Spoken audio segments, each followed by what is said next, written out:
Hello वांगजन lovers, welcome back to my channel. ये film me with your love का part first है, जिसकी स्टार्टिंग यूनिवर्सिटी से होती है। वांग जी सबसे पहले वहां पहुंच जाता है। विहिंग एज यूजुअल लेट था। वांग जी बेंच पर बैठ कर विहिंग का वेट कर रहा था। वांग जी इंतज़ार करते करते बहुत ज़्यादा ही बोर हो रहा था। वह अपना फ़ोन चलाने लग जाता है। कुछ टाइम में ही वांग जी के कानों में एक आवाज़ आती है, जो उसका नाम ज़ोर ज़ोर से चिल्ला रहा था, वांग जी, वांग जी। वांग जी अपने बेंच से उठता है और पीछे टर्न होकर देखता है कि उसको किसने आवाज़ लगाई है। वह कोई और नहीं, जियांग चैन था। जियांग चैन उसके ब्रदर लैंस चैन का बॉयफ्रेंड है। जियांग चैन को देखकर ऐसा लग रहा था कि वह बस स्टॉप से ही भागते हुए कॉलेज आ रहा है, जैसे कोई बहुत ही ज़्यादा इम्पोर्टेंट बात हो। जियांग चैन हाफते हुए बस वांग जी ही किए जा रहा था। वांग जी कहता है, सांस तो ले लो, फिर बता देना क्या बात है, इतनी तेजी से भागते हुए क्यों आ रहे थे। वांग जी कोल्ड एक्सप्रेशन में फिर पूछता है, विहिंग कहाँ है। जियांग चैन हाफते हुए ही कहता है, मैं बस उसी के बारे में ही तुम्हें बताने के लिए आया हूँ। जियांग चैन की बात सुनकर वांग जी पैनिक हो जाता है। वांग जी वरिड होते हुए पूछता है, क्या हुआ है, बताओ ना मुझे, क्या हुआ है उसके साथ। जियांग चैन वांग जी को एक्सप्लेन करते हुए कहता है, वह आज कॉलेज नहीं आ सकता। वह कल आलिंग के साथ बारिश में भीग रहा था, जिसकी वजह से उसकी तबीयत बहुत ज़्यादा ही ख़राब हो गई है, हाई फीवर है। डॉक्टर ने आशियन को सिर्फ और सिर्फ बेड रेस्ट करने के लिए बोला है। पर सरप्राइज की बात तो ये है, आलिंग तो बिल्कुल ठीक है, शायद उसकी एंटीबॉडी बहुत ज़्यादा स्ट्रॉन्ग है, लेकिन वो तो इतना ज़्यादा वीक है, फिर भी बारिश में गया भीगने के लिए और बीमार हो गया। अब डॉक्टर ने उसे सिर्फ और सिर्फ बेड रेस्ट के लिए बोला है। लान वांग जी अपना हेड नोट करता है और कहता है, लेकिन विहिंग ने तो मुझे कुछ भी नहीं बताया। जियांग चैन कहता है, हाँ मैं जानता हूँ, क्योंकि उसने मुझे मना किया था तुम्हें बताने के लिए, इसलिए उसने तुम्हें भी कुछ नहीं बताया होगा, लेकिन फिर भी मैं तुम्हें बता देता हूँ कि वह इस वक्त घर में अकेला है और अकेले रेस्ट कर रहा है। शायद मेडिसिन लेके वह सो रहा होगा। वांग जी अपना हेड नोट करता है और जियांग चैन की तरफ देखने लग जाता है। वह सडनली देखता है कि जियांग चैन के हाथ में घर की कीज़ हैं। तब जियांग चैन नॉट स्माइल करते हुए वांग जी को देखते हुए कहता है, गो एंड कीप कंपनी, अब उसे तुम्हारी ज़रूरत है। मैं टीचर को बोल दूंगा तुम्हें बहुत ज़रूरी इमरजेंसी आई है, जिसकी वजह से तुम क्लास अटेंड नहीं कर सकते थे। वांग जी कोल्ड एक्सप्रेशन में जियांग चैन को थैंक यू कहता है, अपना बैग उठाता है, पिक करता है और उसे बाय बोलकर अपनी बाइक लेते फरार हो जाता है।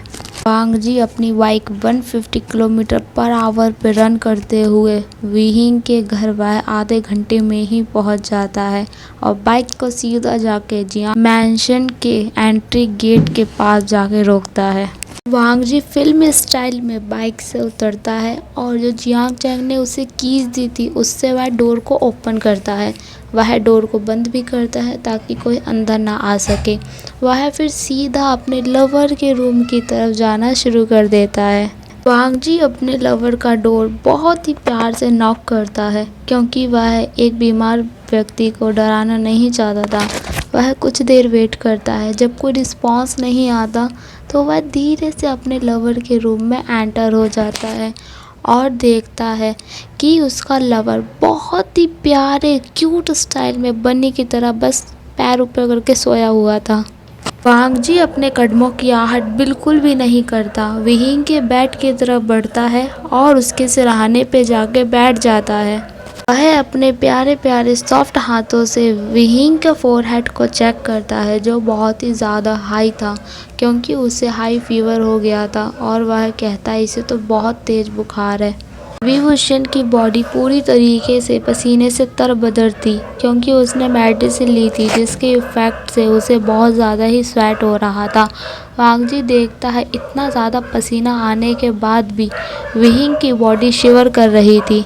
इतने ज़्यादा बड़े बड़े कंबलों में वह लिपटा हुआ था, फिर भी वह विहिंग के मैसी हेयर्स को ठीक करता है और उसके फोरहेड पर एक छोटी सी किस करता है। फिर वह किचन में चला जाता है।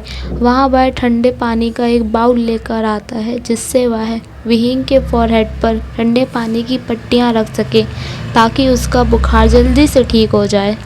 वह विहिंग के फोरहेड पर एक गीला टॉवल रखता है और उसके बाद विहिंग के वार्डरोब से एक स्मॉल टॉवल को लेकर उसके आए हुए पसीने को वह सोख करने लग जाता है।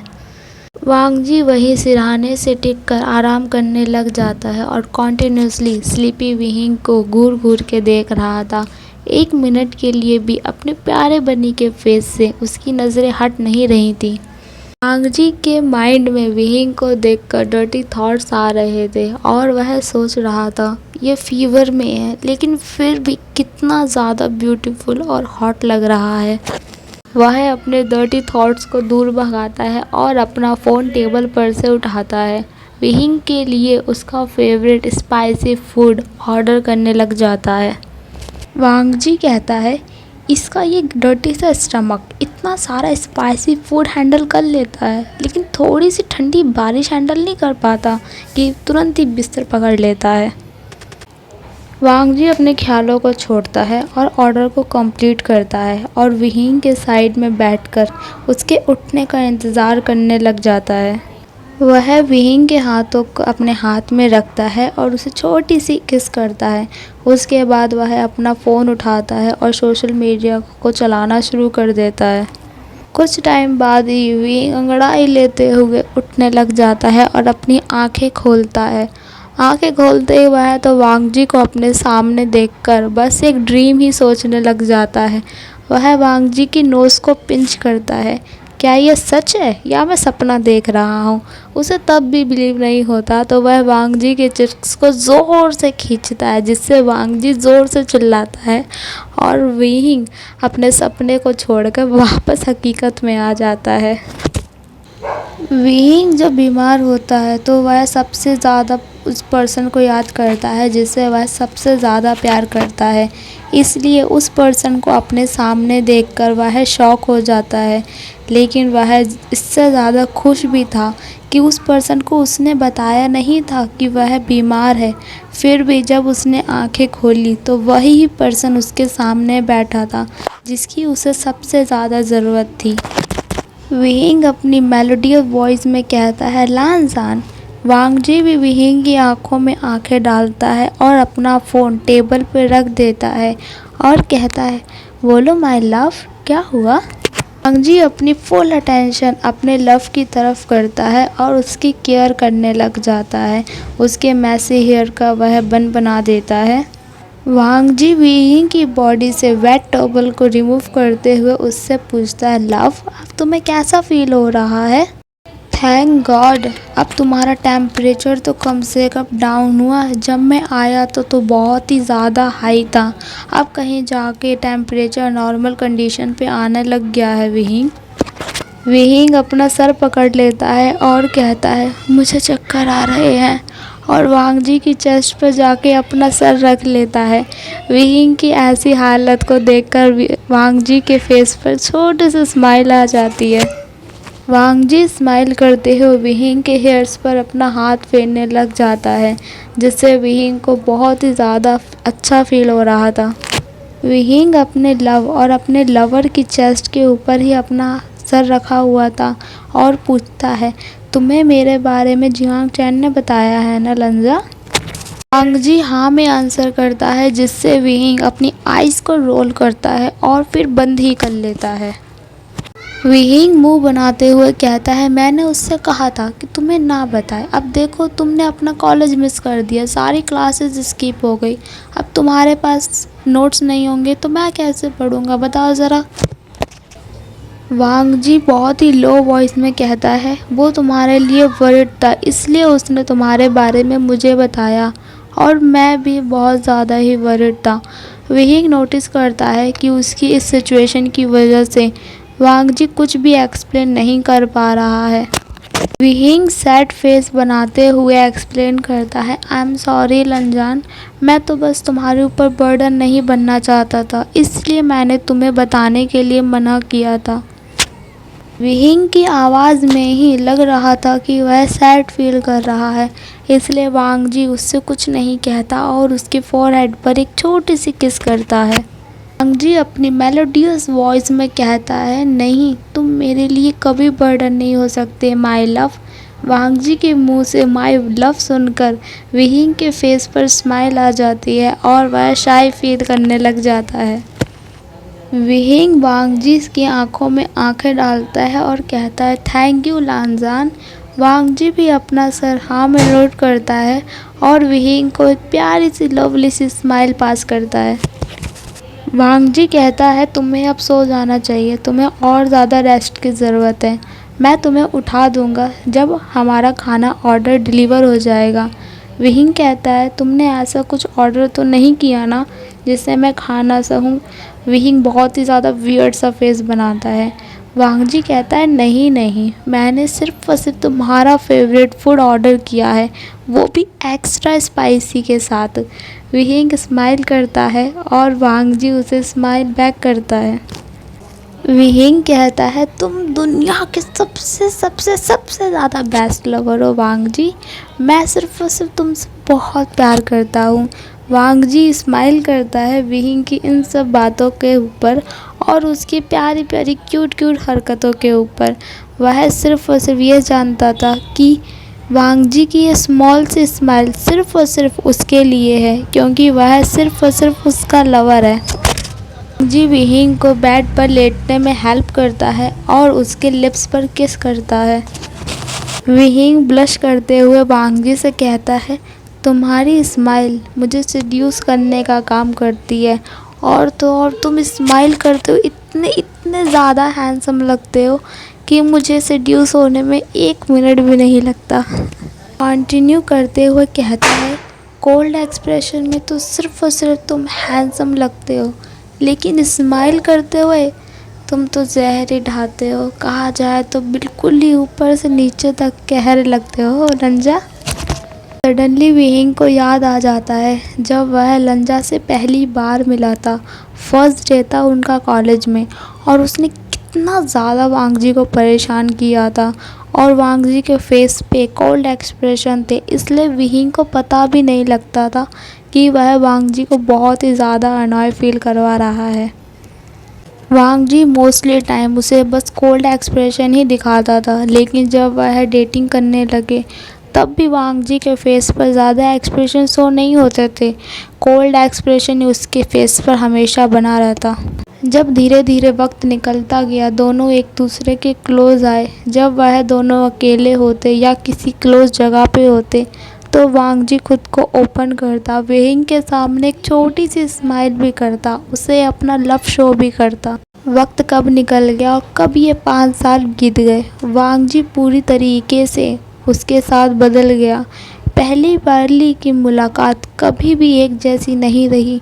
अब वह वांग जी में हमेशा कुछ न कुछ नया देखता और वह ये बिल्कुल भी नहीं कह सकता कि वक्त के साथ साथ उसकी खुशी न बढ़ी हो। वांग जी धीरे से कहता है, ओनली फॉर यू विहिंग।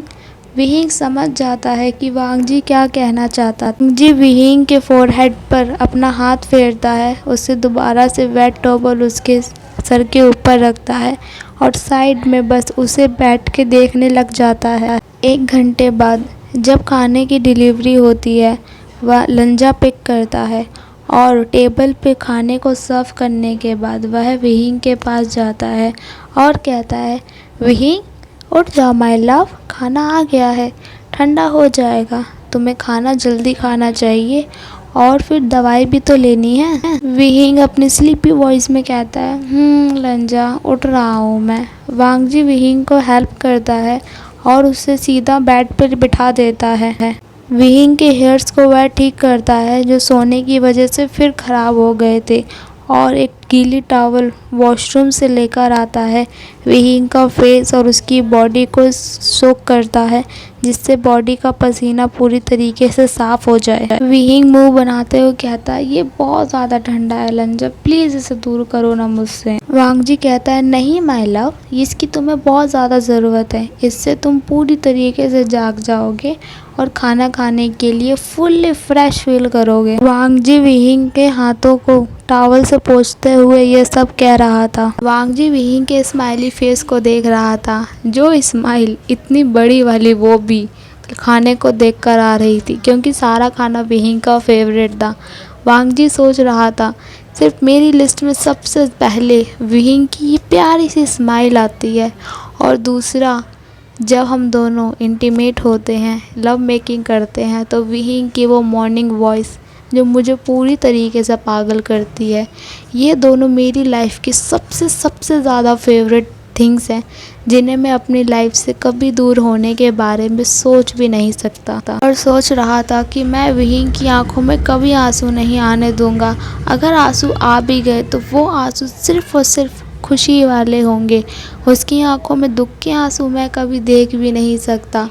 और कहता है, वो जब हंसता है, उसकी जो आवाज़ आती है, वह मेरे लिए एक मेलोडियस वॉइस का काम करती है, जिससे मेरा दिल और दिमाग दोनों ही चुस्त और तंदुरुस्त हो जाते हैं। विहिंग पूछता है अपने लवर को बहुत ही ज़्यादा डीप थॉट में सोचते हुए, क्या हुआ है लंजा, क्या सोच रहे हो तुम? वांग जी सडनली अपना फेस उस वॉइस की तरफ करता है और कहता है, तुम्हें? विहिंग के आंसर सुनकर बस स्टक हो जाता है। एक सेकंड भी नहीं लगता, विहिंग का फेस पूरा रेड होने लग जाता है अपने लवर का आंसर सुनकर। विहिंग अपना रेड फेस अपने लव से छुपाने के लिए तुरंत अपने दोनों हाथों को ऊपर करता है और अपनी कलाइयों से, अपने पाल्म से, अपने दोनों हाथों से अपना फेस को कवर कर लेता है। मुंह को छुपाते हुए विहिंग कहता है, लांजान, तुम कब से इतने सेमलेस हो गए मेरी तरह? तुम तो ऐसे नहीं थे बिल्कुल भी। विभूषण कहता है, तुम तो सिर्फ और सिर्फ मेरी तरह ही ट्रीट कर रहे हो, जैसे कि मैं शेमलेस की वाली हरकतें करता हूँ।